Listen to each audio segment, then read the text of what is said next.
Hi everyone, welcome to 21st Century Saints live in the style of our other Brit Avenger Nemo, who did an impromptu live earlier on tonight to surprise us all. We're just that is some classy style. We're doing the same thing. So welcome everyone. I've not even got our starting statement ready to go. Yeah, I can vouch for that I literally got a phone call 10 minutes ago to say, I need to do a live. Would you like to join me? But this is not the first time, right? This is literally how we No, started. this is why you get me real style. No makeup. Here's a riot. Take me as you find me. We did say that. So as you can see, we are makeuplessness happening here. Alana, I'm really sorry. I'm just going to say this, right? Braless.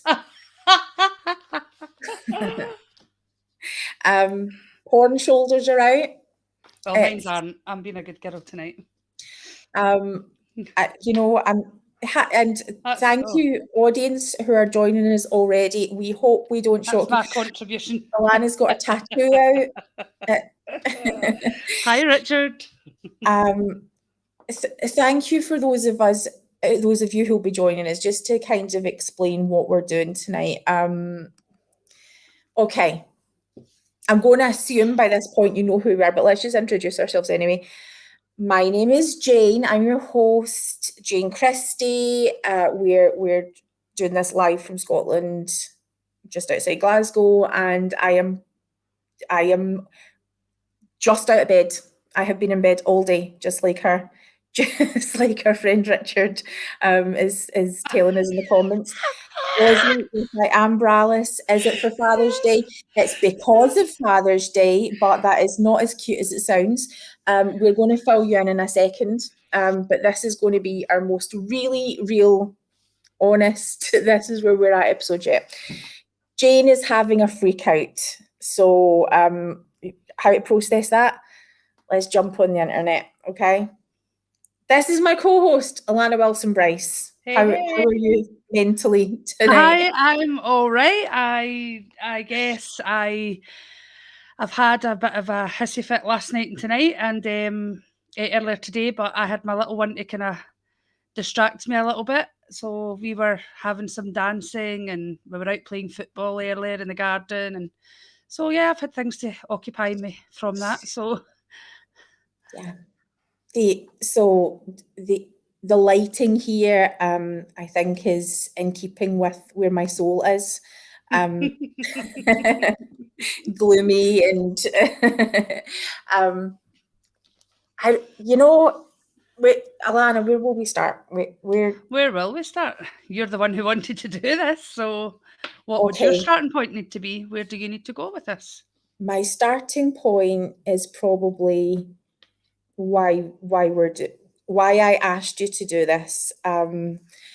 So my starting point is it's bloody Father's Day. I'm just realising I'm pulling some really hefty faces here, but it's because I've got an itchy back and I'm trying to scratch it with a pen. But I'm pulling faces while I'm doing it. Guys, this is where we're at. Honestly, this is us normally. We seem so, what's the word I'm looking for? Together on other podcasts, but tonight it's just a bit of a wow, we're here.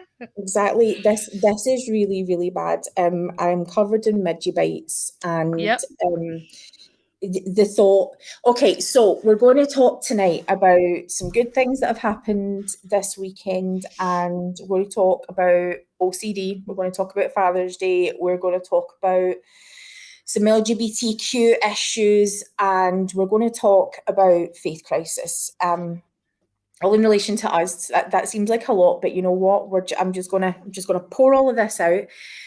And I guess I'm also going to challenge you guys that if you've got any words of advice, even if you want to jump on and maybe chat with us for a minute, let's do it, because I feel like I really need help processing this.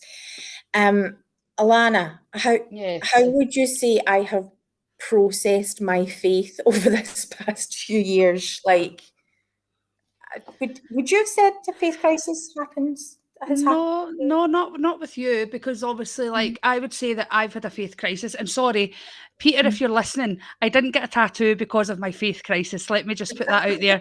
I've actually wanted a tattoo since I was about 16 years old.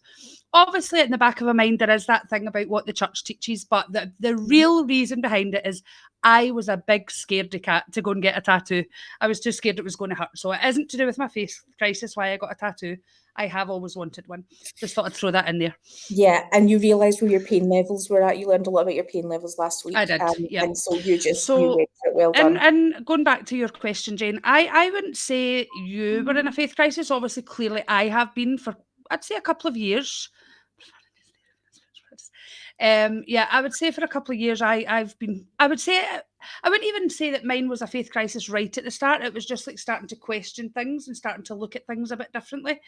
But you've always seemed to have it quite together, and although you've been fabulous with helping me to process my faith crisis as it developed, and like, you've never made me feel like anything that I've been feeling. You've never made me feel like I'm wrong in feeling that, or and you've always, like, I've always asked, like, your view on how, you know, you can continue to be active in the church, knowing all the issues and the pain that it's causing to people. And, you know, you've always just said, you know, I hope you don't mind me saying this, like, you know, it's to do with your covenants and things like that. And I totally understand and respect that in a sense. But for me, as much as I've made these covenants, I just don't feel that I can still continue to be affiliated with something that causes so much pain and grief to people. And obviously, as I've processed things and realised things about the lies that's been told to people, and I just think, is this really Jesus Christ Church? Because I don't believe it is. And so, yeah, I don't really know. I would say, with regards to your feelings on things, I'd say maybe over the last couple of months, I've noticed things getting a bit more difficult for you. And especially over the last couple of days, I was like, whoa. I mean, even something you said to me earlier today on your doorstep, I was in total shock and disbelief. I was like, is this really my Jane who's saying this? And I'm not going to say it unless you absolutely want to. No, we'll get to it. I was just like I had a chat with my aunt earlier about it, and because she asked how you were, because I'd said earlier I had a conversation with my aunt about what was going on for us, and you know, I'd said that you were struggling a bit and things, and so she'd asked how you were when I was out walking the dog earlier, and I said she's doing okay. I said she's struggling a bit, and obviously I told her about what happened, and even she was like, Jane, really? Like, you know, the both of us were completely in shock about it, you know, because it's just not you. And yeah, I did say to you earlier on the doorstep, you know, that things are becoming harder for even you. Like, I've noticed that. Like, I can see that it's really affecting you. For even me, yeah, hardcore. So, well, yeah. So this past okay, faith transition has been like a faith expansion for me. I have been learning, you know, over years, so much that has enthralled me, has been fascinating to me, has been challenging, and I found all of that part of increasing the light and knowledge that I've had in my life. The fact that it's been complicated has been kind of almost healthy for me. It's looked like I don't have to go to church and fake it. I don't, you know, I feel like it's been a rational, mature choice.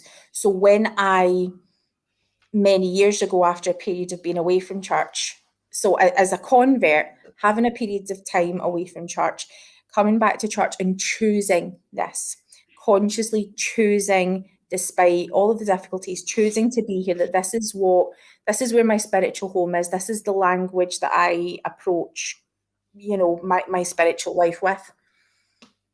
I am taking this seriously.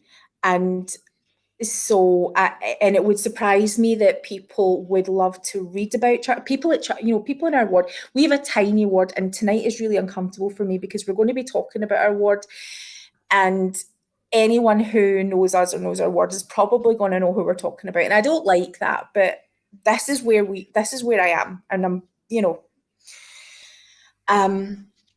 So yeah, it's been really exciting for me, and to see people who love reading church books or the latest thing that Deseret has released, way back whenever you had to order every book from America and wait for it all coming here.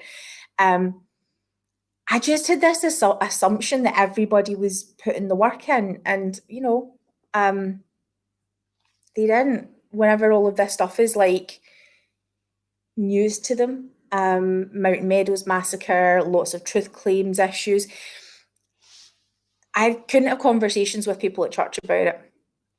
And then as the internet appears, suddenly I can start having conversations in my ward, and it's not just this little group of people. I'm going to shout out to my Tonya, who's online here, just who has been part of my spiritual journey. Tonya was part of the sort of core group of people that was my Relief Society, my online congregation. So where there was spiritual stimulation lacking, I could find that with this little bunch of people on the internet. We've been friends for almost 15 years. That's, we have visited with each other, we've stayed part of each other's lives. It's great. Although Tonya is my, I still have to visit with Tonya. That's still going to happen. So yeah, then I'm able to start having more and more conversations, not so much about truth claims or church policies or doctrines, more about nuanced perspective. Or Tonya's saying it's like 17 to 18 years old. We see that. I mean, this is how great people are at showing up, and I really appreciate it. Okay. This past couple of years, things have moved like lightning. Suddenly, we're seeing things really start to change within our ward. Yep. Things really start to change within the landscape of the church. I think the November 2015 policy, the exclusion policy, affected so many people. We're seeing just things start to change. Alana, could you, just while I go tell my kid to turn his volume down, could you maybe talk a little bit about how LGBTQ issues have impacted our ward just for a second? Yep, I'll do my best. So obviously LGBTQ issues have very much so impacted our ward, and some of that is through my family directly, which was really, really tough.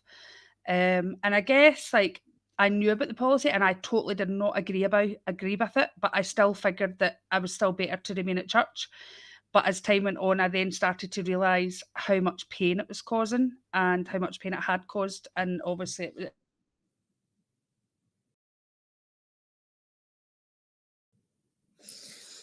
annoying and aggravating when you have people.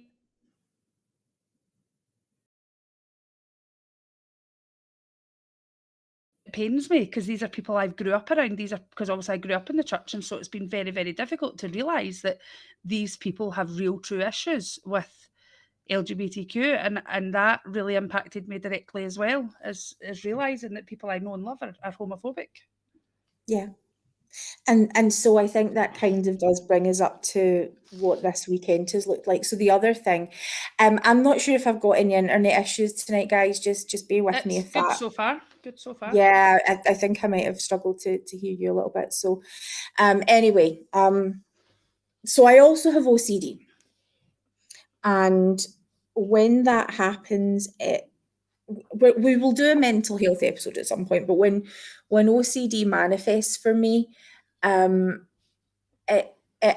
looks less like contamination issues. It has more looked like that this past sort of couple of years, but it's intrusive thoughts. It's distressing. So this weekend, the thought of I think maybe because of sort of midge bites and all these insect bites over my legs and things, so I'm having a little bit of a wearing temple garments is just really, really distressing for me right now. It feels like I need to claw things off my skin.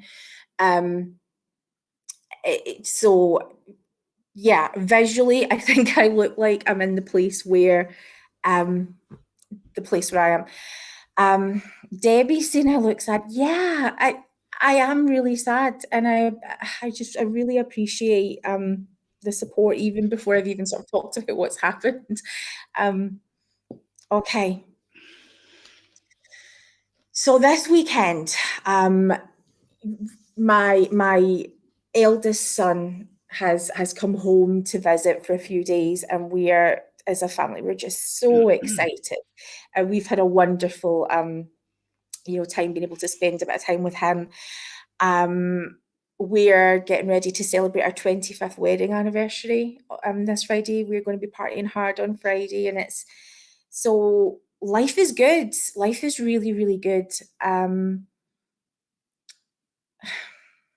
Then I'm aware that I'm sort of sitting last night, thinking about how today is Father's Day, and thinking about how we want to honour that as 21st century saints, and what should we post that would be, honouring that day. And I had nothing. I mean, I'm trying to find, is there like a nuanced way that I could share something? We've shared, our thoughts on Mother's Day before in an emergency crisis episode also. And I found it really easy to sort of talk about that stuff. But for some reason with Father's Day, I mean, I just did nothing. When we had been talking last night, you and I don't know, do you want to share the context of, I hate having to do this, but I feel like I have to in order to frame what's happened. So do you want to maybe talk about the post that was shared on social media by a mutual friend? If I can remember, because I don't have my phone at hand because Daisy's got it. We want to say before we say this, we love this person. Absolutely, this is a wonderful person. Okay, so let's go. So the post, the, the post that was shared, basically the top line of it. Now it wasn't this person who wrote the post. It was someone else who wrote it and posted it, and this person had shared it. And the top line said something along the lines of, "There is no place in schools, none in big capital letters, for LGBTQ." What did it? I'm trying to think what it ended with. Basically, talking about it in schools to children. And then the post kind of went on then to talk about, sex education, things like that. Obviously, to me, the main issue of the post was the LGBT.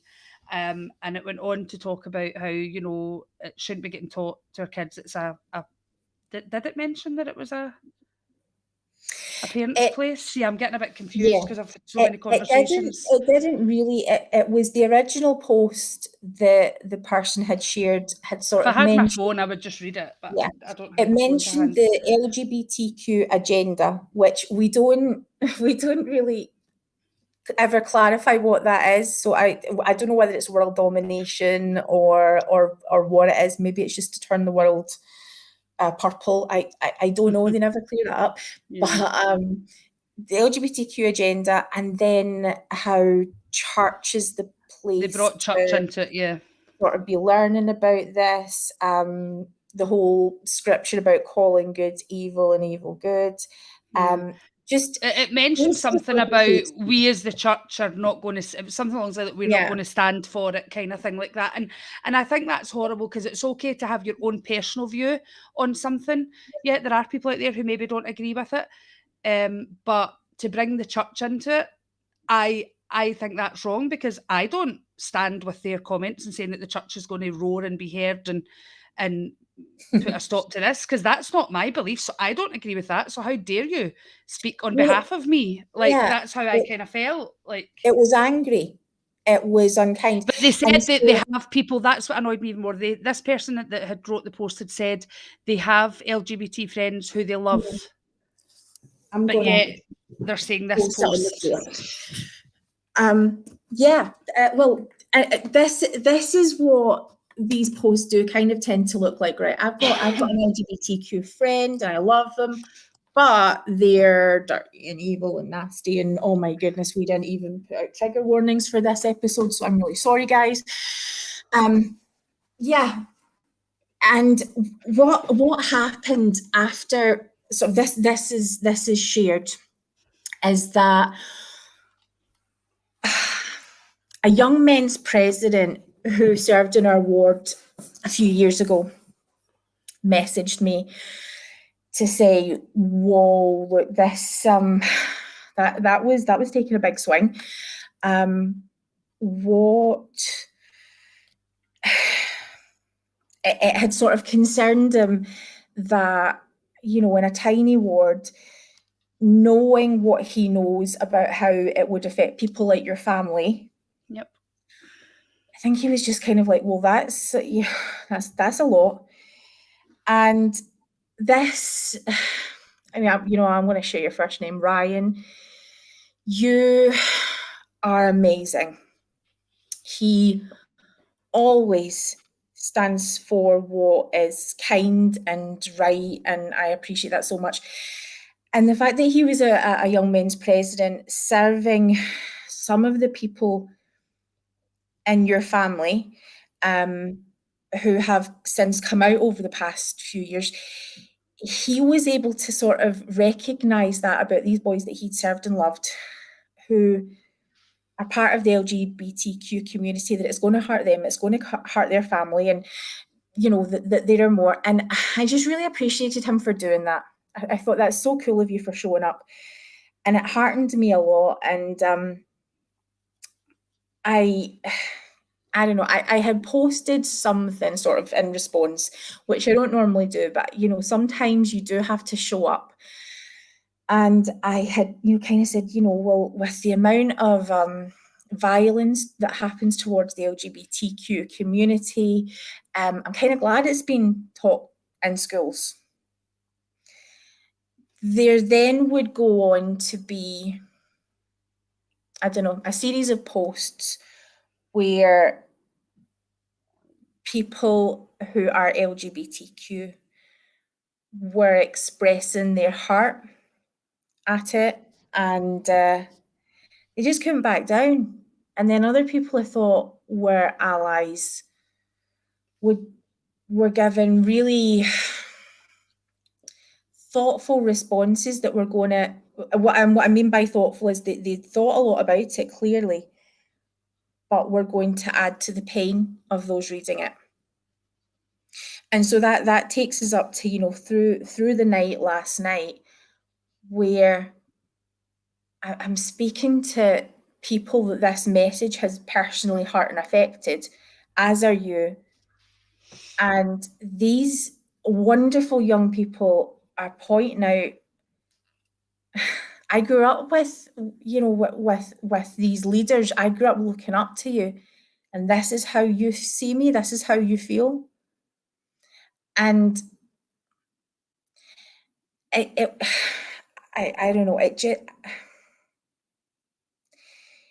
It was just painful to know that however sad, angry, upset, triggered I felt, that someone was experiencing that on a whole other level and would continue to defend their position, because what then would continue to happen was the person who'd shared the post was like, I am just talking about sex education in schools. I'm just talking about how, you know, we shouldn't be talking about this to kids too. I mean, they'd totally forgotten like the point of what they posted anyway, and totally didn't see the hate speech in it.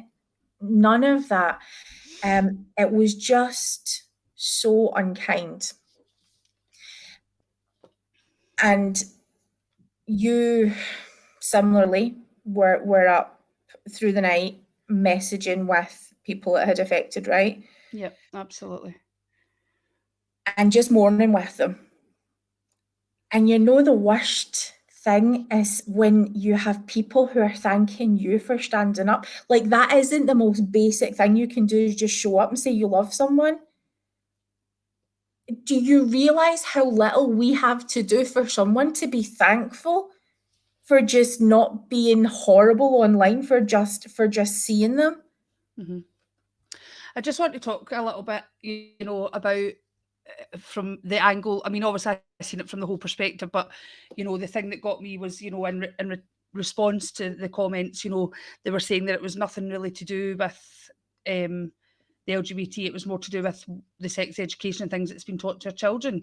And they're like, it didn't do me any harm growing up not being taught it, but my response to that then was, okay, so that's fine. Like, I did it in a loving manner. I just said I respect and understand that everyone has their own opinion and had the right to that. But so just because that was your experience, that it didn't do you any harm, does that mean that it's not anyone else's experience? And as I go on, and I get that everyone has the right to their own opinion of what they believe should be taught to their children, and that's why we do in this country have the option to opt out of sex education in primary school. I got the email sent out to me for my daughter who's just turned 8, and a lot of the stuff on it that they said they were going to be talking about, and again, I know this isn't everyone's experience, I said, Daisy knows that, Daisy knows that, Daisy knows that, because I've taught her that as a parent. And absolutely, I do agree to a certain extent, that we do have a responsibility as parents. But on the other side of that is that that's wonderful that certain people as parents teach that to their kids, but that's not every child's experience. Some children are not taught these things in the home. So, Daisy was just learning about, her private parts of her body. Now, she obviously already knows that. She was also learning about that no one should be touching her private parts of her body, which I think is wonderful. I think, yeah, it is sad that children's innocence is getting taken at such a young age, but it's absolutely needed in this day and age. I get a bit griped about it because, as anyone who's listened to my episode of my story will know, that I, as a child, was not taught these things growing up. I was not taught that it was inappropriate for someone else, an adult, to be touching me in these places. And sadly, that happened to me. And if I had been taught that in school growing up, now I'm pretty sure they do it age appropriate, so if I was taught that growing up in school, because I wasn't taught it at home, and it's not necessarily my parents' fault, they possibly didn't realise that there was a need for that back then when I was younger. But if I had been taught that in school, that may not have happened to me, because I would have known and said, no, you can't do that to me. And I possibly would have went and spoken to someone and said, this person's doing this. And so that's where I get my back up a little bit, is that I do think there's a need for things to be taught to children, because it's not every child's experience. My teacher, and she said that as well, that well, she's retired now due to health, but she said that to me just earlier on when I was speaking to her, that sadly a lot of parents don't teach their children these things, even growing up in their older years. And I just think, I just see someone saying we use the right names for private parts around Evie. Absolutely, that I'm the same with Daisy. From a young age, obviously age appropriate, but I've never used the pet name like Flower, or because again, there's that risk of them talking about that to someone, and that no one realizes that that's happening to them because of pet names. And I feel like I've just went on a complete rant here. And I just. Sorry, Alana. It's just this is part of the picture of what's happened this weekend. So I am based on a bloody Facebook post, right? Who cares? I think we've lost you a minute, Jane. Right. I'm so sorry. Okay. Jane's frozen. Oh, you're back. Yep. Yeah, we're clearly going to have internet issues tonight. I'm gonna move into the to the kitchen and just kind of just hope that we work this out. But anyway, yeah. I am not only supporting people who've been affected, processing it myself, but also here's my friend who has shared, who these people know, they know your story. My friend who has shared the worst things that have happened to you in your life, and their opinions. I mean, this is the effect of those opinions. Now, the reality is that when we're talking about kids and sex education, which wasn't the actual point of the post. Yep. It just But that's what it's. wasn't. That was the point that was being made at the end of it all. That it was about sex education, but the post was never about that. To start, Yeah. the first line brought up LGBTQ issues. That was the main point of the post. Yeah, they briefly mentioned sex and sex education, but the main point of the post was regarding LGBTQ. Sorry. And as you point out, and as our friend of the podcast, Leon pointed out, our kids grow up talking about parts of their body, knowing they have a body, knowing that, you know, they may not call them the anatomically correct name. So when they go to schools in the UK make sure that when, you know, body safety, consent is being spoken about, they will use the anatomically correct name. And that is more offensive, apparently, to a parent to hear the anatomically correct name and it being spoken about in the school at all. Because every parent isn't teaching the same thing. There are parents out there who are teaching hate speech. If, you know, maybe, Alana, you said something so good.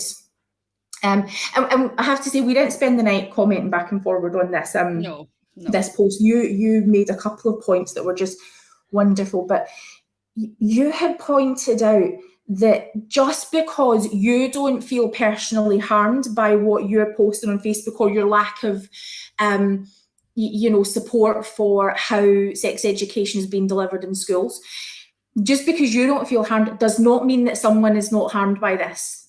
Yep, absolutely. So for me, that's like saying, you know, someone saying, but I wasn't sexually abused as a child, so it didn't, you know, well, I was, and that was my experience. You know, to me, it's a similar thing. You know, one person's experience isn't another's, but these, I mean, I guess I try to be a bit more. I'm not even meaning empathizing, but I get that every parent's different, but I also get that every parent does know their child, and there might be children who at 6 or 7 or 8 may be too young to hear these things. They might feel they're not quite at the point. I know my daughter and I know she was. But again, like I say, I don't know how it is in the USA or anywhere else, but I know in this country that you can contact the school and say, I don't want them being taught that. That's my job as a parent and I'll deal with that at home. You can withdraw from it. So, but, you know, I think for the biggest part, I mean, when I look at the email that I was sent from the school of what was going to be taught, I didn't think there was anything that was totally that I would have been like, oh no, I don't want her being taught that. You know, it's all stuff that they need to learn. Like, I almost feel when people talk about, you know, body parts, like, you know, even now, some people in my family, when they hear me talk about the proper body parts, it's like, no, you know, and I'm like, but that is the name of our body part. Like, are we trying to shame our bodies for what they actually are? Yes. Like, Yes. you know, it's like that is what our body name is. And it's not that I don't want to say it. I'm just aware that, you know, would need to put out warnings and stuff for this. But, you know, that is the name of the male part. That is the name of the female part. So why shouldn't we learn and understand our body? And I do wish, looking back, that we were taught it at a younger age for multiple reasons, obviously, and the one that I've already specified. I just feel sometimes is there an element of shame that goes along with that? I think that's exactly it. And I want to, just before we move on, absolutely. Just honour one of the wonderful things that was said last night. And again, this is a good woman. This is a good person who posted this. But you know, one of the things that was pointed out was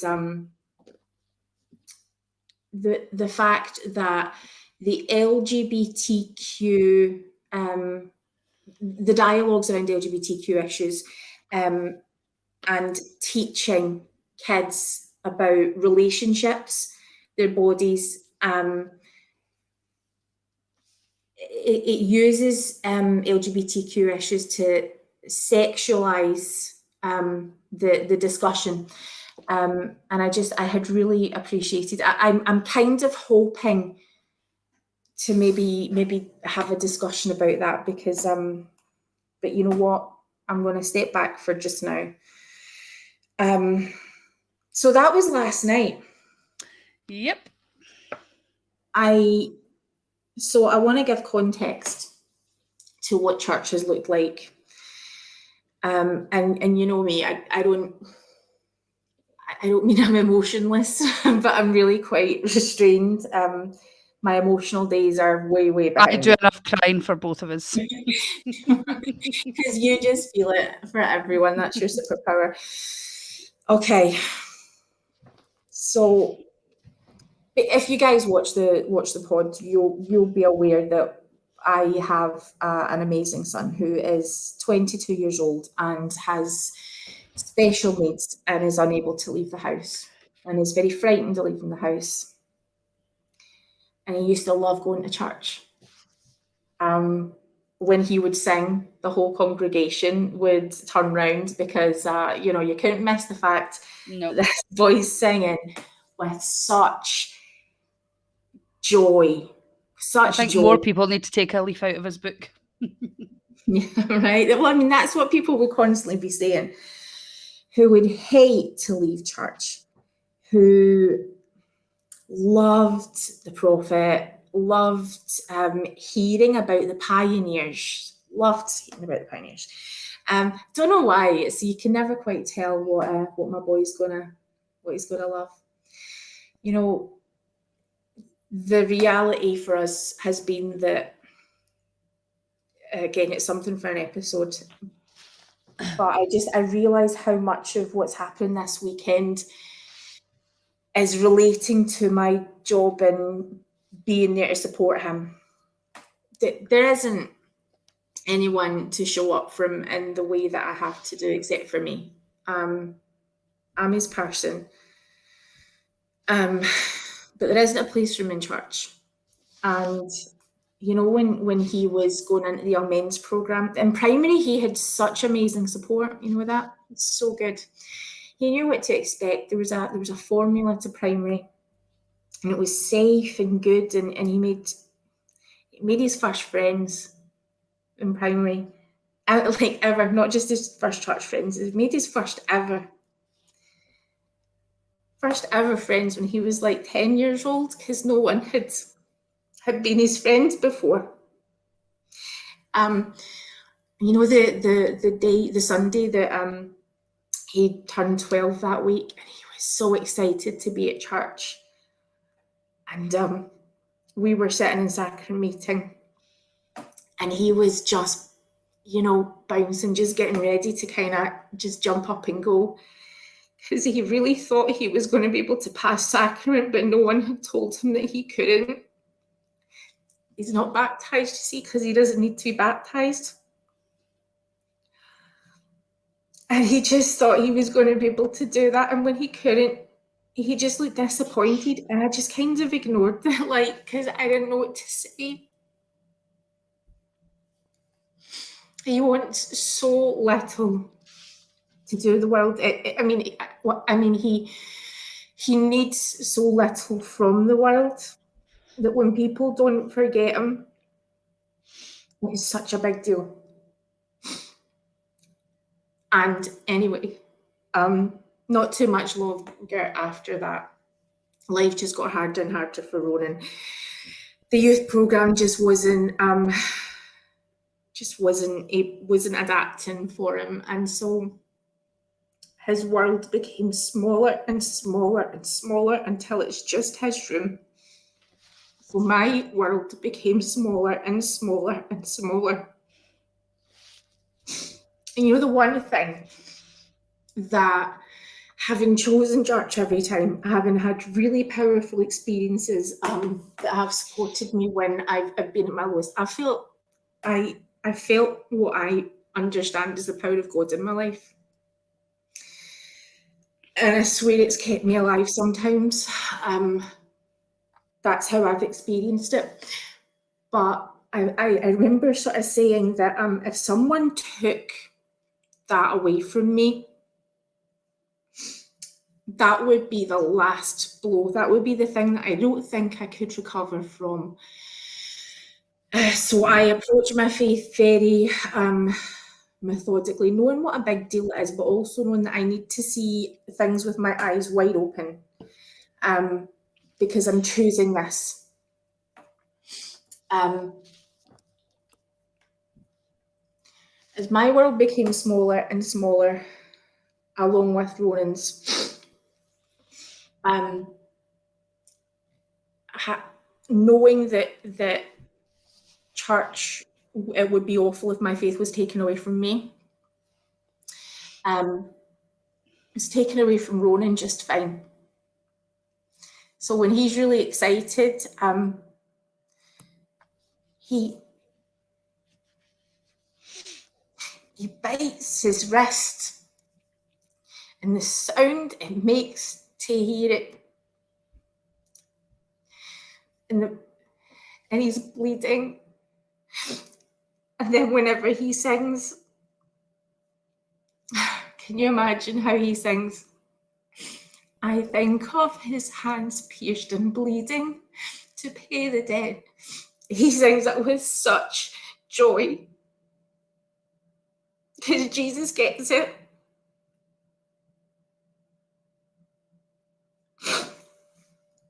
Anyway, his religious support, his church community, his ability to just hear the lovely, gentle stories of Jesus, that's not in his life anymore. And I knew it was going to happen to me. Knew it would.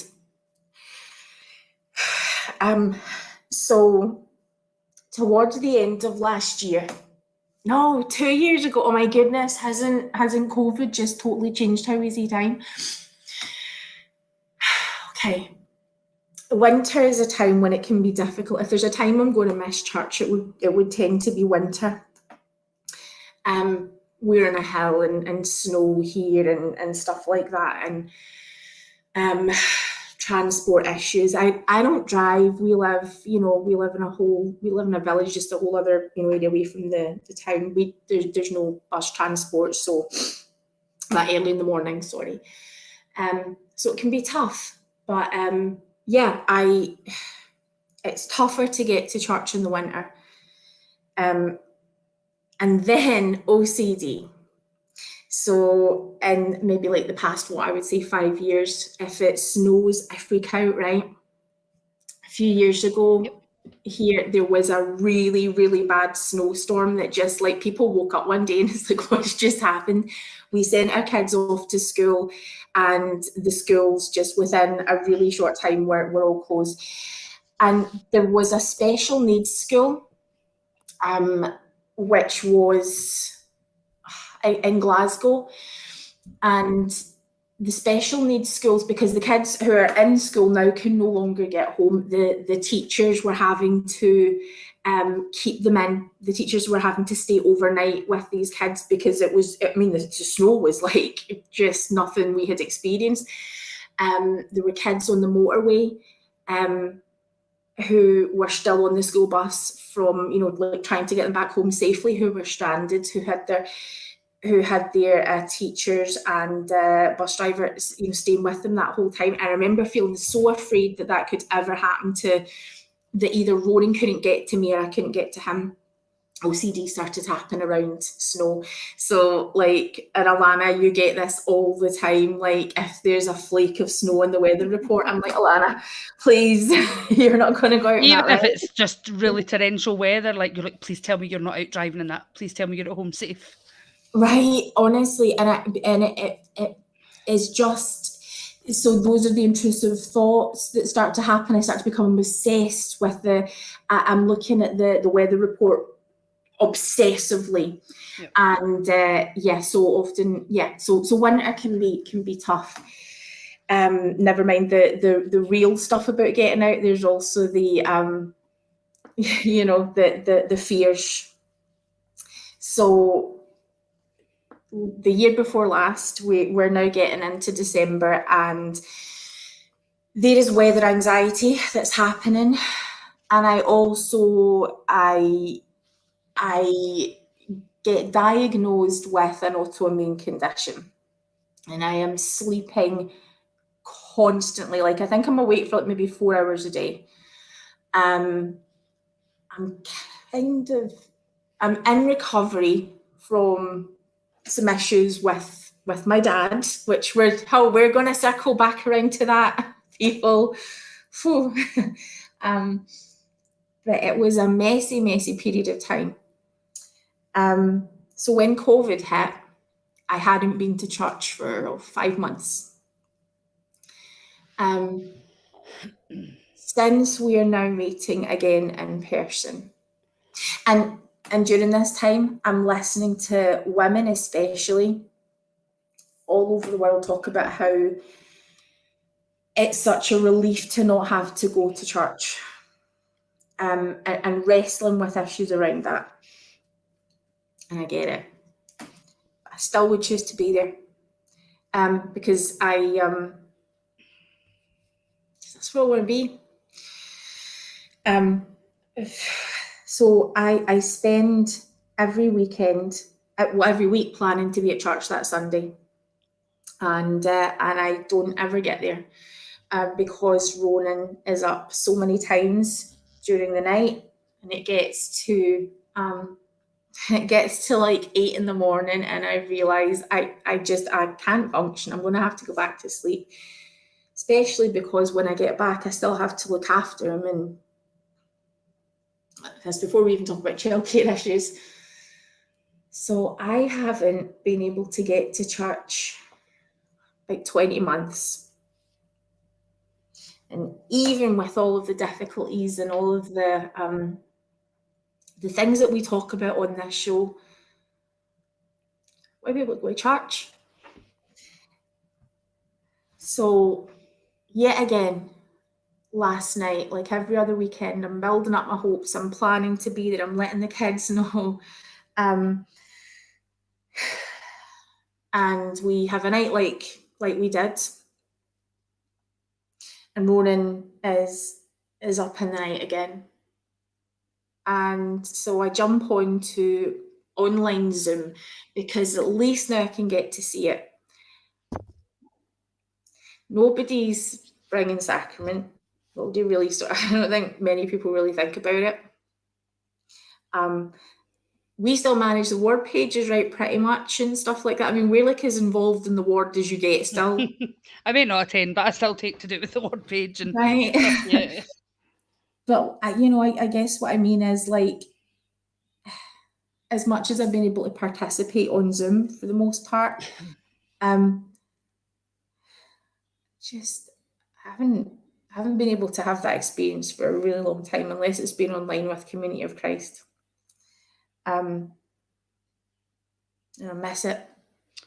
Yeah, I was about to say there, just to talk to me more about, if you don't mind, if it's too personal, I understand. Like, it just really hit home to me there that I haven't really thought about, as much as I know you've not been able to attend church, like, I haven't thought about how that affect on you and how that must feel for you, not being able to renew the covenants and the things that probably mean one of the most sacred moments for you, like to be able to participate within the sacrament.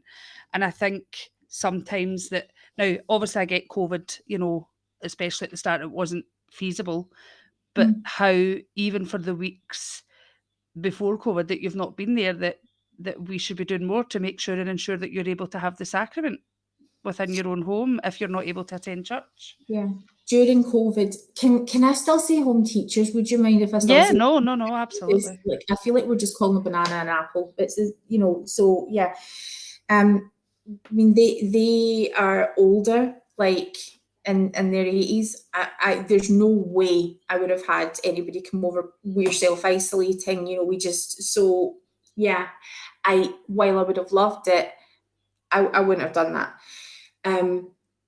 But was this happening though pre-COVID for the weeks and months that you couldn't go? That's kind of what I mean. That's what I hear like, that. And the thing is, I'm not.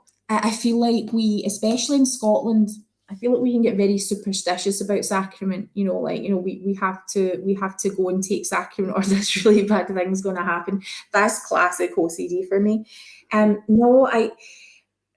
So I don't. Simply because I know that God knows exactly where I'm at and exactly what's going on. And so if I'm not able to do that, I feel absolutely at one about that. I feel comfort. What I do miss is the fact that as a congregation, we are making covenants to bear one another's, but like it's a community experience, and that's the thing that I'm missing. Ronan has been, and I hate saying it, but Ronan's been forgotten, and this is where my issues around OCD really come up, is the fear of us being forgotten, the feeling of us being this burden in society, that it just would be so much easier if we would just shut up and go away. If we were dead, it would be a relief to the system. And messy thoughts. So yeah, it sucks. But I don't feel that impacts my relationship with God. So this morning I jump onto Zoom. Okay, we ready for Father's Day? I jump onto Zoom, and okay. So my relationship with my dad has been messy, and I've processed a lot. I've done the work, and it's awesome. When I say messy, he has been emotionally abusive, and it really has been unhealthy through my whole life. So Father's Day has been complicated, and I remember joining the church because this idea that there could be love within a family, that there was this ideal that could be worked towards. Families are forever, that whole thing. I just loved that. But it wasn't, I don't think, my family that I really associated that with. I thought it was a family, or somehow my dad would be a totally different dad. I don't know, but I really wanted that. So I find Father's Day painful. Similarly with Mother's Day, when we have Father and Mother's Day at home, it's lovely. Our kids are, like, there's a card, or the kids have done something nice. That's lovely. That's between us and our kids, or us and our parents. But to constantly feel an ideal from church about what fatherhood is, or should be, or could be, I think I'm so worn, I'm so done this weekend, that I don't think I have words to express it at the moment. I know they exist, I know I have them, but I've not got the ability to do that right in this moment. See, I think, just if I can just say quickly that, obviously growing up, I'm not saying my family was perfect in any shape or form. We had our issues. My mum and dad's relationship wasn't perfect. Some of my siblings seen and heard things that I don't have any recollection of. And so it wasn't perfect, but I have had quite a supportive and loving mother and father. And I guess, I grew up just thinking this was everyone's experience, because you don't have any reason to think otherwise. And it's only in the last probably what age am I, 40? It's possibly just in the last 10 plus years that I've actually realised that this is not everyone's experience, and how hard it must be for people on Father's Day and Mother's Day when that hasn't been their experience. And I've only really thought about that in the last number of years, obviously being a friend with you and having that understanding of how your family life was. And I guess it's a bit ignorant of me to grow up just thinking that that's everyone's experience, and I just feel that we need to wake up as a society and realise, it's the same as, like, how hard and difficult it must be for someone. I have someone on my Facebook who sadly their child was born and died within, I don't know, it was a matter of weeks after birth, and how hard it must be, because she's on my Facebook to see me posting about the birth of my great niece, and I was so aware of that as I was posting that, and I love now that I'm in a place where I am considering these things, and I'm not saying that I don't have the right to post about it, because it's such a wonderful, time for us, and we want to tell everyone. But I was so aware in the back of my mind how difficult that must be for that girl to see a birth of a child, knowing that she's lost her child. And so I am more aware now, and I have a little bit more empathy for people to realise that, yeah, it's great for us saying, yeah, Father's Day, yeah, Mother's Day. I mean, I said to my mum just the other day, I think it should just all be cancelled. I don't think these should even be days. And this was Father's Day. And she said, what, and even Mother's Day? I said, yeah, because it's just all money making. It's, you know, why can't we show our mums and our dads every day that we love and care for them, that we respect them? Why does it have to be just this one special day? And I'm not saying that people don't show them every day, but I said to you, what was the word I used earlier? Like, I almost feel we're idolizing people, you know, and I feel like it shouldn't be that way. Like, why can't, like, I go back to what you say, you know, in church, why can't we just talk about Jesus? You know, isn't that what it's about? Yeah. So, yeah, I feel like the words are starting to come, actually. Okay. So as I tune into church this morning, we kick off with a song, a hymn. You know, love is spoken here. Wasn't that always so lovely until today, when I just cannot bear to hear it? I see my father kneeling with my family each day. I hear the words he whispers as he bows his head to pray. Mine is a home where every hour is blessed by the strength of priesthood power. I think those were the words. We've had a lot of new people who've been called into our ward. They're single adults, married adults. It's lots of younger people who are exactly the same age as my son.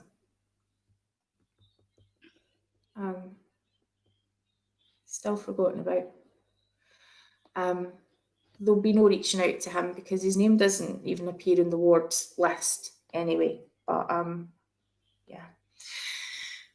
And then the first speaker is an 18-year-old boy who's been assigned to speak on preparing to be a good husband and father. And I just couldn't do it.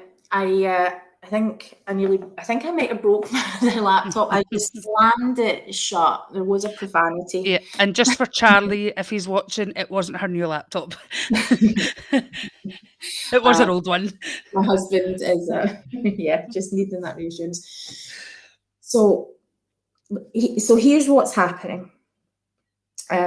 Because I know that I think everyone who went to church today thought it was wonderful. I mean, I couldn't stick around for anything more than that. I am tired of the idolizing, fetishizing of motherhood, and now with fatherhood, how it's equated with what the hell? Why the hell do we keep saying righteousness? Righteous? When have we ever used that word? But we'll be obsessed with being a righteous husband and father. What? Okay. So we put these parental, actually, let's just say it, biological, like relationships up on a pedestal. And I'm thinking that today was the day when I was going to be there. And every week since church has returned, I have felt so thankful that I haven't been there, that I didn't do it. The kid who is, in the next room, who what my child has been through in relationship to their own biological family, to hear that stuff, it's not even that I resent it, like my dad sucks, so how dare you all be happy? It's not even like that. No, not at It's all. it's equating it almost with godhood, with perfection. You know what? I'm not ever going to be a perfect mum. I've got no intention of being a perfect mum because I need to be a human mum in order to give my kids what they need, and I can only care for me too if I can be a human mum. And with fathers making it seem as if we have to have this disgustingly perfect barrier between, it becomes about me and God. That's what it is. It becomes, this is supposed to be his church. This is supposed to be Jesus' church, where I turn up, where I'm trying to turn up to hear about Jesus, where I just want to feel the peace. I want to feel it taken away. And what I'm presented with is a God who who's so disconnected from what I need to hear. From I'm turning up asking for bread and I'm getting a stone. I'm turning up at church and I'm hearing children, actual children, talking about what they're going to be like when they're a dad. You know what? 18-year-old child, do you know how hard it's going to be? Do you know about the grief and the loss and the pain and the messiness and the blood, and I'm here so isolated from my God because we're holding up these family relationships as it's this thing that it needs to be. And if it can't be really good, if we can't be righteous people, righteous parents, then that's the sinful thing, and not actually the sinful thing about just being bloody good human beings and being messy and it hurting. Yeah. I think just as you're speaking about that, Jane, it just gets me thinking, from growing up in the church perspective. So obviously, they talk a lot about us as mothers and we're going to be wives and homemakers and we need to learn how to sew and we need to learn how to iron and how we're going to be parents and how wonderful it's going to be. And I always go back to this thing of, and I was actually listening to one of the Mormon Stories podcasts again, and he brought it up also.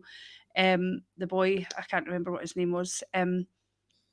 I see it as Gerardo, but I know that's not how you say it because he's Mexican. Gerardo or something like that, yeah.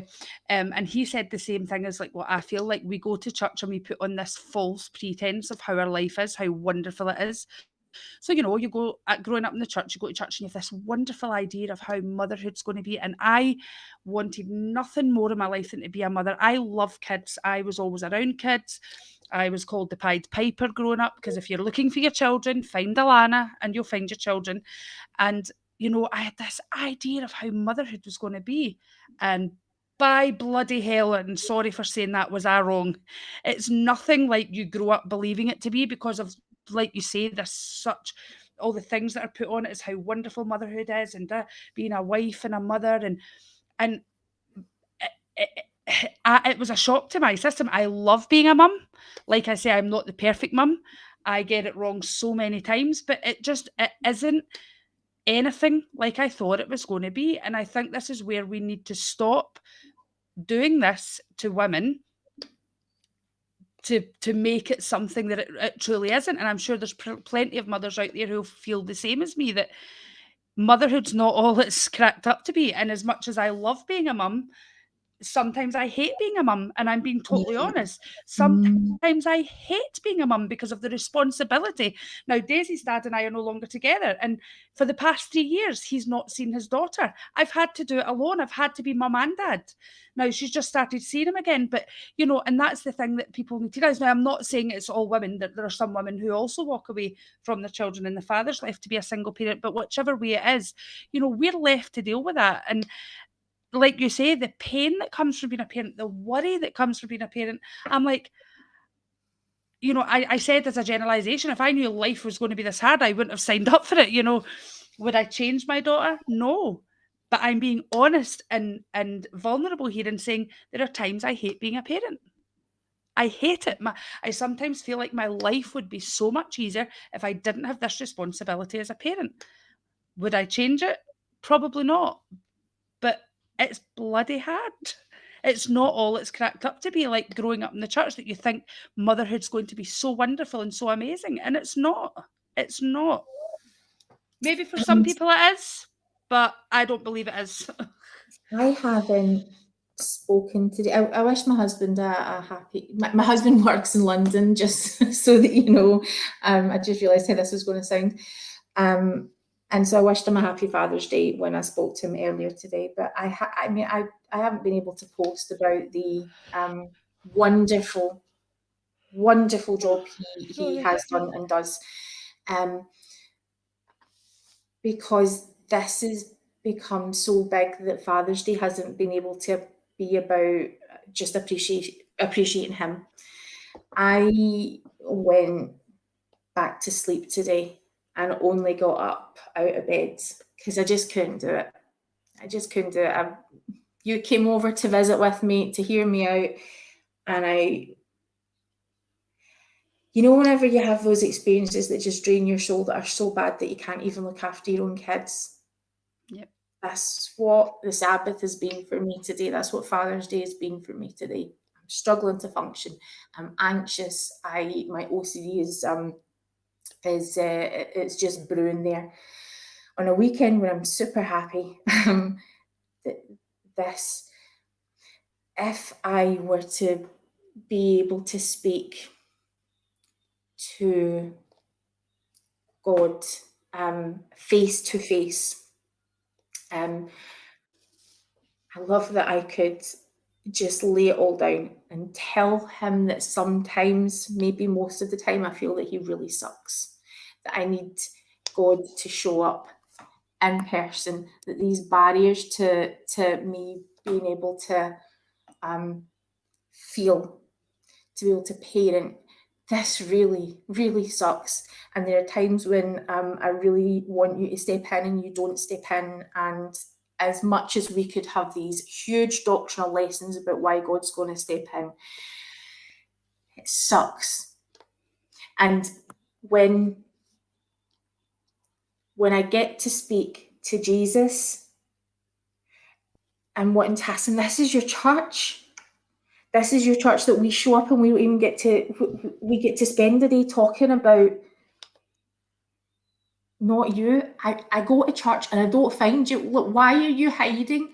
I feel like it's when I speak to my dad, to be able to say, I deserve better than this. I deserve a dad who is going to show up and who cares and who isn't, you know what this is, I think, when it is for me, who isn't so bloody selfish that everything has to be about what they need, and they forget that we're here. I feel forgotten.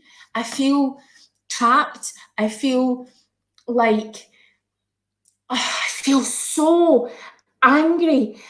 And it's beautiful, and I love that I get to have these real feelings. But oh my goodness, this all gets to be wrapped up in the priesthood bow that is how I'm supposed to approach or see God. And so, where are you, Mother? Where are you, Father? That this is my experience of worshipping and trying to find you. Could you stop hiding? Could you stop rejecting me? Can you please just stop rejecting us? Because that's how it starts to feel. When all I want to hear is stories of peace and comfort, and instead I get stories about standards being higher and higher and expectations being more and more, when we're just trying so hard to love Jesus, to love our neighbour, to love the people who are overlooked. And like I said to you earlier on, that when I look around, and in the context of last night, thinking, these are the people that I'm surrounded with. Do you not want to find God? Do you not want to speak about Jesus? Do you really feel that way about your LGBTQ brothers and sisters, the people that are too afraid to show up today? Because it's not even just basically kind.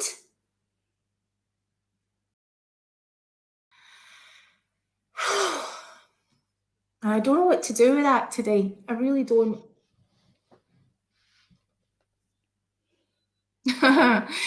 There we go.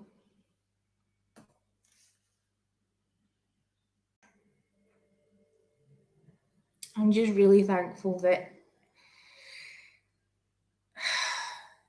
there are people who've stepped back from the church and who have been able to mourn with me about this.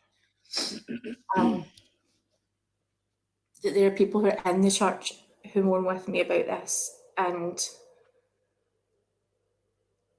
I don't know, I'm just feeling lost. Aye. Go and tell me some comments, Alana, while I get my head straight. Okay, so let me see. So I've just gone back to Susan Dubois' comment. I hope I've pronounced that correctly. I'm not good with names. Who said, Jane, here's what people say to me. Don't worry, because your son has already earned his place in the celestial kingdom. Is that supposed to make life better? Oh my goodness, that is it exactly. They've already made it, so they don't need church. And so it's our responsibility just to keep up to, to meet that standard. What the hell is a human parent supposed to do with that? Yeah. And that's some kind of excuse for leaving our children with disabilities behind. Let's get real about it. Real truth is, it's a lot easier when they don't go to church, when you put less resources into it. We're a tiny ward. Yep. But it still should have been there. It still should have been, there should have been something put in place, even if there had to be extra people put within the organisation to help to support Ronan, even one-on-one within the organisation. Sorry, I just said his name. I'm not sure if you were okay with that. I apologise. No, absolutely. I mean, I just, as you were talking about your boy, Jigs, here I'm going to get emotional. I remember so many times the joy in his face when we would come home from church because he wanted to know what hymns we sung, who said the prayers. And I remember feeling so hurt at that. At the same time, because I'm thinking he should be there. He should be experiencing that for himself firsthand.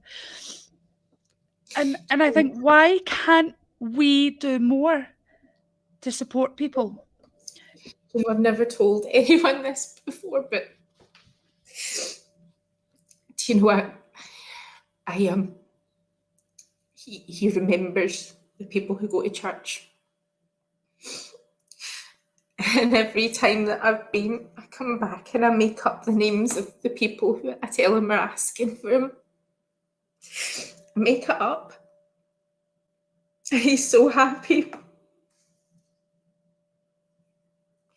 At one point, he had some best friends in church.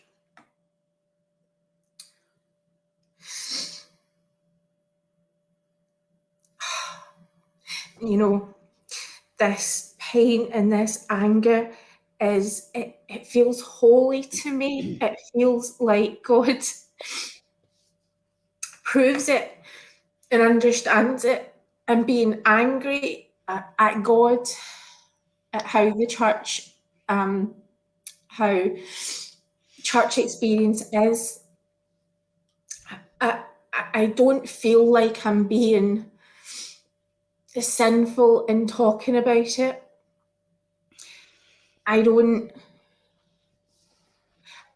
know what to do with the fact that I've just seen for the millionth time that for a church who we want to, really, we hate it whenever people tell us that we're not Christians, right? Why do I need to go out with the church to find people behaving like Christians? I've had people say to me personally, without mentioning names, that they feel that we're one of the least Christ-like churches around. And I have had that said to me by people. You know, and I think, so what are people seeing in us then? What are we seeing in us? Because, and I know I used this whenever we were speaking today. I know I said this to you, but we don't get to say, by their fruits ye shall know them, and make that one of the things that makes the church worth being part of, when actually the fruits of this weekend have been hate speech, exclusion, marginalization, pain, and some sort of, again, the words are going, this sense of, if you look and appear like you fulfill a certain role or class or caste within the church, then there's a place for you. So, yeah, my little sleepy Yep. friend. I Yeah. know. Thank you So very much. just moving on, it was funny because when I seen Mormon Civil War pop up, I'm like, it took me a minute to realise who it was. So that's our Peter. So he had said, we need to remember when leaders are guilt tripping LDS parents if any of their kids aren't perfect. And I love this. That actual God had 1/3 of his go off the rails before they were even born in LDS theology. And I guess I've never thought of that in that way before. So when I seen that, I was like, oh yeah, like absolutely, you know. Um, Liz, I believe, is that Leon? Am I right in That's saying? your Leon, yes. Celebrate Parents' Day on July 25th, celebrating all parents and parental figures, sending virtual hugs and love. Susan, I love how we've actually tonight used the word hell. We've used bloody so many times. We're like, That's great. what? And now Susan's saying it too. Go, Susan. Sorry, but it's a bloody disgrace hearing your experience with your son. It makes me feel so sad. I was just scrolling, Susie. I'm trying to think. Obviously, there was a comment made previous to that at the time I remember what we were talking about, but now I don't, where Tonya has said, yes, this is why I don't feel comfortable at church, but I can't remember. If she's still on, maybe you could pop that up if you remember. Yeah. I'm just trying to see if there's anyone else's that I've missed. Leon had said as well, I'd rather be offended over the proper names when we were talking about the body parts than having to sit through my child's therapy session if something happens to her. Absolutely, absolutely. She's not finished her comment. Susie says, I was just scrolling through Facebook and saw this. I hope you're okay. I'm not sure what you're talking about, but I feel your pain. Sending love. Thank you, Susie. And thank you, everyone, actually, for your wonderful comments and for having Jane and I just process everything that we're feeling and yeah. You know what's been really helpful about this? I had been thinking about how what would traditionally happen is the advice from people who don't want to sit with you in your pain. Speaking to a bishop, speaking to a home teacher, speaking to a trusted leader. Often we give really sucky advice in church because we don't like just sitting with someone in their grief. I know, Alana, that you're very familiar with my retelling of me talking about to a past Relief Society president, just about having a little bit of sleeplessness and how just had a lot going on with Ronan, and have we considered just putting Ronan into care? We're not very good at it. To not hear any cliches or any, just I guess just people just to just sit in this moment and let me process has been really, really helpful. But I genuinely, I think I'm in a place right now where I don't know what to do about the fact that I am spiritually tied, spiritually bound, that I choose to be a member of a church where I just don't feel that I get to experience Jesus. Yep. I mean, I've definitely noticed a big difference, for sure, in you and your spirituality, as much as, you very much have your own relationship with Jesus if you take the church out of the equation.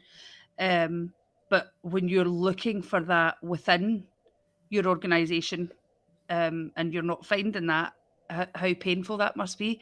But I have noticed, as much as you try to remain upbeat and positive, I have noticed it getting more and more difficult for you. Um, and especially, I would say today is one of the worst that I've seen you. Like, even speaking to you earlier, like, I hated that I had to rush off and leave you earlier. I had to go pick my daughter up and such. Because I could just see the pain you were in, and I hated having to walk away from that. Things I'm getting so emotional, because, as you know, like, when someone feels pain, I feel it too, and that's just a gift that I have, and I sometimes feel I don't have the words, but I look back at the two of us and I laugh almost, because the two of us were just like, but that's how we process it, and I think that's okay. That sometimes you just need to get it all out your system in that way. Obviously, we've tried to do it a bit differently here, than what we do in our personal. But it's so hard when you see someone in pain and you don't know how to fix it. You don't, and I know that you don't need me to fix it. I know that's not what you want, but I want to fix it. I want to make it better for you, and I can't. But I just know that by being there, being a listening ear, and just loving you no matter what, and that's enough for you. That just being there to say what we need to say, and get it out of our systems, and it may take us the next few weeks to fully process this and to still get over it. Who knows? We might be like tomorrow looking back and going, what the heck did we just do last night? Like, what, we might not, but I just think, that going back to, I'm kind of swerving back here, like when you said about sometimes the things people say, like, would you not just put them in a home? And, I've said this, that I've experienced situations as well where things have been said that have been more harmful to me than they have, in regarding my experience as a child. And I don't believe wholeheartedly that the person who said it meant any harm or to cause me any pain, and whether they even know at this moment in time that that really caused me pain. But I think sometimes in the situations within the church, and again, this is where I always go back to, we shouldn't be having people in these positions without the proper training, because they're not counsellors, they're not trained counsellors, they're not trained, whatever, I can't even think what I'm trying to say here. But sometimes if you don't know what to say, don't say anything. And that is okay. Like, I think within the church, we have this need that when someone is coming to us as a Relief Society president, or someone is coming to us as a bishop, that we need to answer in that moment. But silence is okay too. Because if that person truly understands you and knows you as a bishop or a Relief Society president, they'll know, like, and if you believe in that the Spirit talks to you, which I don't know if I even believe in that anymore, but if you believe that the Spirit talks to you, then people understand that silence is okay. Because if you really need to hear and know what you need to say to that person, that sometimes silence is okay. Or if you still truly don't know what to say, don't say anything, because sometimes you cause more harm than good. So on that, knowing what people need to hear and know, I think that's exactly what my struggle is, with the experience of watching church today, is that is this what people needed to hear and know today? People who were going to church. And while I'm sure all over the world, Latter-day Saint congregations who have all had the exact same experience, let's face it, Father's Day comes, they do Father's Day stuff. There are exceptions, not every ward I know does, but generally speaking, that's what you're signing up for. Is that what we needed to hear today? Because it's not what I mean, it was And I think I got to see how over, especially the pandemic, and seeing pre-pandemic how church anxiety was a thing, and the amount of really good, faithful, especially women who were experiencing church anxiety. The pandemic happens, and there is the release of that expectation, and people settling into that. And now, as I am every weekend hanging everything on my ability to, I'm going to be able to go today, I'm going to be able to go today, and the anxiety that comes along with that about what that's going to be like, as someone who's now going and experiencing, like I do have these contamination issues, the thought of being outside anywhere, any social interaction is really, really difficult, to feeling like it just all comes to a head, and then I don't have anything to do with that anxiety. I end up spending all day, all night in bed, not able to get up, shaking, and feeling like I know that women, especially, and men, but all over the world in our church community are experiencing this. And this is what it looks like. The braless, garmentless, porn-shouldered, shaking, OCD, crying mess that I am tonight, because church was supposed to be uplifting, because I didn't get to hear Jesus spoken about, because I saw unkindness this weekend from people who have loved each other since they were children, because I expected my dad to show up and he let me down. This was the honest stuff that I really wanted to talk about, and the stuff that I think if I can be real about, then there's a chance, right? This is how, the only way I can make being a member of the church work is if I can do it and be real, be me. This is it. This is what we're working with. Yeah. I just want to draw attention to Peter's comment. Like, you've probably seen my face when I read it. I was like, this is wonderful, and this is how it should be. One of my best callings was to take a very autistic young adult in our ward for a walk in the park for an hour or two, so his mum could have respite and do Relief Society without having to worry. How wonderful is that? If that can happen in one ward, why is it not happening in other wards? Like, we need to do so much better. I like as well that he says, I think a lot depends on leadership really, and leaders having ideas and imagination for accommodating everyone. This episode will hopefully raise awareness and ways we can be more Christ-like. Yeah. I have to leave. I'm just reading this firsthand, but I am now convinced the church is causing pain to so many people across the globe. I used to think it was just in Utah. Susan Dubois messaged me last week, and I said to her, and I will say to you, I'm so, so sorry. I have all the same questions and not many answers. I just hope we can make our own homes a place of belonging and that spreads like wildfire. The church does not own the gospel, we do. When they can't get it right, we can. That is my church. Love that. That is my church. That is my people. That is how to be a Christian. That is the Latter-day Saint I want to be. That is what keeps me here. I love that. Thank you. And everybody's been commenting tonight. Yep. I didn't have to have the experience of, of going to a bishop, of hearing how praying more, putting things into a different perspective, hearing that having an eternal perspective will fix everything. Just to be able to be real in that moment. Yeah, I appreciate it very, very much. So from here, I don't know, I'm going to sit in this space for a bit and feel so thankful for all of this, and for you guys, and all of you 21st century saints out there. This is how to do Jesus. This is how to do the gospel.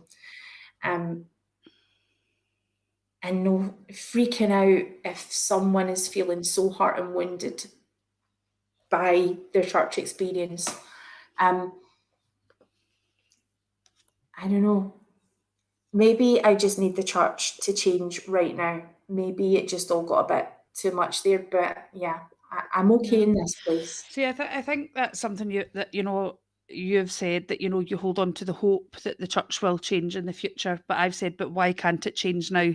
I've said that, like, I get that it takes time sometimes for things, but I think, why are they still continuing to cause damage and pain to people? They can see it. They surely can see it. They're losing multiple members. People are resigning from the church. The numbers are going down within our ward buildings. They know what the biggest cause is. They surely know. People have written to them. It's so, why are they not fixing it? This is what I can't understand, and I can't understand it. Why are you not fixing this as a church? I just can't. Well, I see, can't understand it. the difficulty that I have is that if someone is a member of this church and is waiting for the first presidency to change things, awesome, by all means pray for them. But my anxieties and difficulties aren't things that if they waved a magic wand would have changed what church experience would have been, or that experience last night. It would have still been the same experience. I feel like if everyone in our congregation, and no, we're not going to be perfect, and we will all say stupid things, and that's fine. I say stupid things all the time. Don't we all? Don't we all? Absolutely. But if people were able to be Christ-like, to show up for each other, and what is being taught is the gospel of Jesus Christ, then today would have happened differently. I have OCD. I would have had, like, that's my life, right? The I guess maybe the tension, the expectation. My kids are all in the same place, and my mind will start. I mean, it's probably a blip that would have happened with my mental health anyway. But I should have expected something better from my lived experience within the congregation, right? Something that, this is the beauty of what I'm saying. This is what gives me hope, is that when people aren't having these Christian experiences or uplifting experiences or connection to the divine within their congregations, we've been doing it online. So, I mentioned my Tonya there. You what, 17 years we're saying? We found each other. We started groups like this. The Brit Vengers, we jumped into podcasting. We woke up one day and decided that we were going to do something different. There's all of these women's groups, especially, that are popping up, that are doing something about this, and that is inspiring to me. And so things are happening. Yeah. And then I go to church and I feel like I've just stepped back 20, 30 years. I think I can handle it if we can keep having these kind of experiences where I feel like God's getting to do his work on the earth through us, because you're all showing up and showing me that he is. Yep, absolutely. Yeah. So I've just noticed that it's midnight, and obviously yes. I'm totally happy to stay on a little bit longer if you've still got anything you would like to say. I'm just aware that I go on holiday this week, so ooh, I've got quite a bit of stuff to be getting on with through the week, and I can't do that if I'm absolutely exhausted. So have you got anything you would like to finish up with, Jane, before I close this out? No, I poured it all out, and honestly, people, I love you all so much for showing up for me in this space. I love your comments, and I'm so thankful for you. And you did a very kind thing tonight by sitting with me tonight. Yeah, absolutely. And this, I do have to just, say, when Jane said at the start, like, Jane being so vulnerable like this, with the tears and everything, like, it's very few and far between that you see that with Jane, and that's what made it a hard watch for me this time, because I'm not used to seeing my friend crying, and I'm not saying that she's heartless because she doesn't cry, but it's just not, she's usually quite in check, and it's just hard to see someone in pain and not be able to do anything. But again, just thank you so much to all of our listeners, especially because it was just a very impromptu one that we hadn't planned for. We do have this Wednesday, our normal planned one at 8 And we're going to make it fun. PM. We've had some heavy episodes, so we're gonna be having a chuckle this Yep. Wednesday. Yep, apparently so. And so we will be with you. I'm not sure going forward, we'll probably talk more about that. Obviously, we're coming up to our summer holidays here in Scotland in the UK.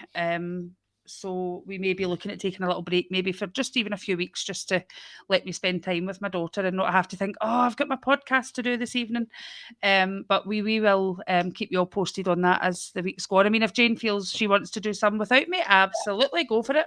I'm totally on board with that. I actually think I'd be super entertained to see Daisy doing a podcast takeover. I'm kind of tempted to have because Daisy's got like a little fandom right here where she just slinks into the side of the screen and everyone's like, I know. I noticed that it's getting to the stage now that I'm actually forgetting I'm on the podcast because she came to me earlier. She really should have been in bed. I mean, before Jane called to do the podcast, I was actually just going to put her to bed because I said that she could stay up a little bit later because it's the last week of school.